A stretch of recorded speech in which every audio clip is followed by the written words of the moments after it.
Bonjour à tous, j'espère que vous allez bien. Je ne parle pas trop fort parce que je suis dans un café et j'attends un client et bien sûr, j'ai déjà pris un café. J'espère que vous allez bien. Alors, demain matin, oui, je serai là pour lire notre livre le plus populaire que nous lisons pour l'instant. Mais dimanche, qu'est-ce que nous allons faire? Dimanche, d'abord, je vais essayer de vous montrer la vidéo que j'avais enregistrée et donc ma petite conversation avec Simon pour son bulletin. J'ai vu Simon vendredi passé. Il a parlé un peu de son bulletin, mais je n'ai pas encore posté cette vidéo. Donc, nous commençons par ça. Alors, j'ai beaucoup de demandes qui concernent deux sujets. Donc, il y a ce fameux niveau B2 que nous devons atteindre. Et donc, nous allons faire l'article que j'avais donné comme devoir la semaine passée.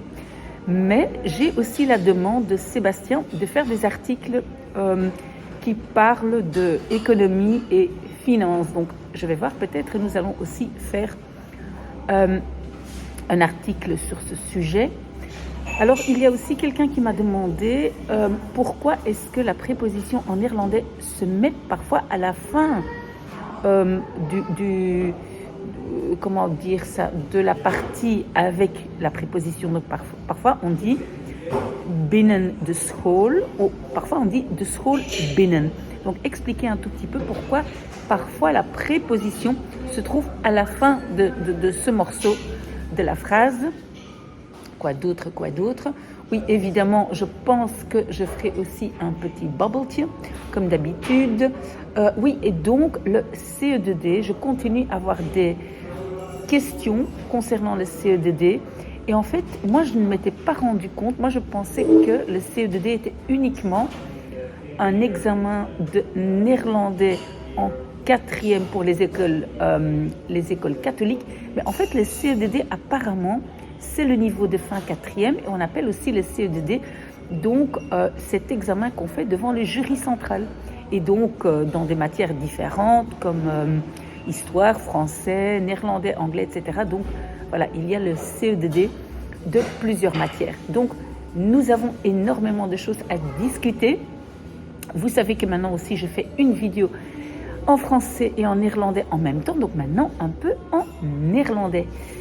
Ja, dus jongens, ik zit hier te wachten op een klant.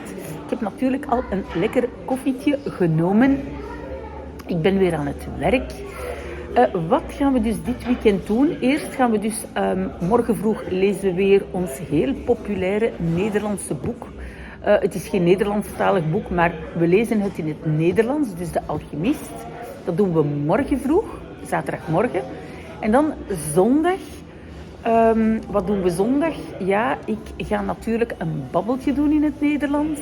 Ik moet een beetje uitleggen waarom voorzetsels soms in het begin en soms op het einde van de voorzitselgroep staan. Iemand heeft het gevraagd. Dan krijg ik ook vragen over de centrale examencommissie. Dus dat examen dat gedaan wordt op het einde van het 4e middelbaar. Ik weet eigenlijk niet of dat in Vlaanderen ook bestaat, maar ik veronderstel van wel. En dan zijn er mensen die dus in het Nederlands het niveau B2 willen behalen. En daarvoor lezen we enkele artikels. Waar haal ik mijn artikels? Wel, ik neem die graag van het platform VRT Nieuws. Maar er zijn ook heel interessante artikels in De Knak en Trend Magazine. Dus dat gaan we ook doen. Als jullie nog vragen hebben of dingen graag doen, of het voor een ander vak is, dat moet niet speciaal Nederlands of een taal zijn, mag ook over iets anders. Maar dus ik hoop jullie te zien op zaterdagmorgen. Ik drink nu mijn koffietje verder en ik denk binnen enkele minuutjes komt mijn klant, een heel aangename persoon, waarmee ik een serieus babbeltje ga doen. Een hele fijne vrijdag en tot in het weekend. Dag.